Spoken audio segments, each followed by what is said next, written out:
শুভ দুপুর বন্ধুরা, আজকে দুপুরে রান্না বান্না নিয়ে চলে আসলাম। প্রথমেই বানাবো বেগুনি। বেগুনি বানানোর জন্য বেগুন একটা ফ্রিজ থেকে বের করে নিয়েছি এবং ধুয়ে পরিষ্কার করে নিয়েছি। তারপর গামছা দিয়ে ভালো করে বেগুনটাকে মুছে নিয়েছি। তারপর বেগুনটাকে আমি লম্বা লম্বা করে পাতলা পাতলা করে পিস পিস করে কাটছি। দেখো সুন্দর করে আমি বটিতে কেটে নিয়েছি, ছুরিতে আমি ভালো করে কাটতে পারি না। কেটে এই যে দেখো থালাতে আমি সুন্দর করে সাজিয়ে নিয়েছি।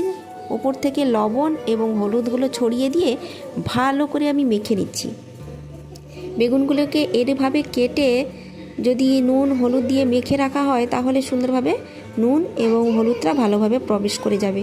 তো এখানে মেখে রেখে দিয়েছি। এদিকে আমি একটা বাটি নিয়েছি, বেসন দিয়ে দিলাম, বেসনের সাথে লবণ ও হলুদ দিয়ে দিলাম, দিয়ে জল দিয়ে ভালো করে ফেটিয়ে নিচ্ছি। তো দেখো ফাটানো হয়ে গেছে, রেখে দিয়েছি। এবার ফ্রাই প্যানটা ওভেনে বসিয়ে দিয়েছি, তেল দিয়ে দিলাম। তেলটা গরম হয়ে গেলে এবার এক পিস করে বেগুনি আমি বেসনে চুবিয়ে একটা একটা করে ছেড়ে দিচ্ছি। এই ফ্রাই প্যানে কিন্তু বেগুনি চপ ভাজলে খুবই ভালো হয়, মাছও ভাজলে খুবই ভালো হয়। এই যে দেখো বেগুনিগুলো কি সুন্দর ছেড়ে দিচ্ছি, অনেকটা জায়গা চড়া সুন্দরভাবে উঠবে বেগুনিগুলো। অনেক দিন থেকে বেগুনিগুলো খাবো বলে ভাবছি, কিন্তু কিছুতেই হয়ে উঠছে না। বাজারে যখনই যাই চপ দোকান, আমাদের এখানে চপের অ্যাভেলেবেল পাওয়া যায় না।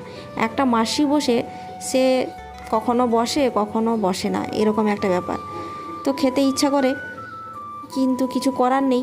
তো আমি তখনই বাড়িতে বেগুন ছিল যেহেতু, তাই বেগুনিগুলো বানিয়ে ফেলছি। বেগুনিটা খেতে আমার খুব ভালো লাগে। আর বড়মশাইয়ের কিন্তু বেগুনি খেতে ভালো লাগে না, ওর আবার পেঁয়াজি খেতে ভালো লাগে। তো লাস্টের দিকে আমি একটু বড়মশাইয়ের জন্য পেঁয়াজি বানিয়ে নিচ্ছি। পেঁয়াজ কেটে বেসন ছিল, তো বেসন দিয়ে পেঁয়াজি ভেজে নিচ্ছি বড়মশাইয়ের জন্য 3টে পেঁয়াজি আর এই কটা বেগুনি। ব্যাস, আমরা তো মাত্র 2জন মানুষ, ঈশার কথা বাদ দাও। তো হয়ে গেল। তারপরে রান্না করব ওই যে জাপানি পুঁটি ছিল, বড়মশাই এনেছিল। তো জাপানি পুঁটি মাছকে রান্না করব। তো জাপানি পুঁটি মাছকে রান্না করার জন্য আমি এই যে ভেজে নিচ্ছি কড়াইতে তেল দিয়ে। মাছগুলোকে তুলে উল্টে পাল্টে সুন্দর করে লাল লাল করে ভেজে আমি তুলে নিচ্ছি।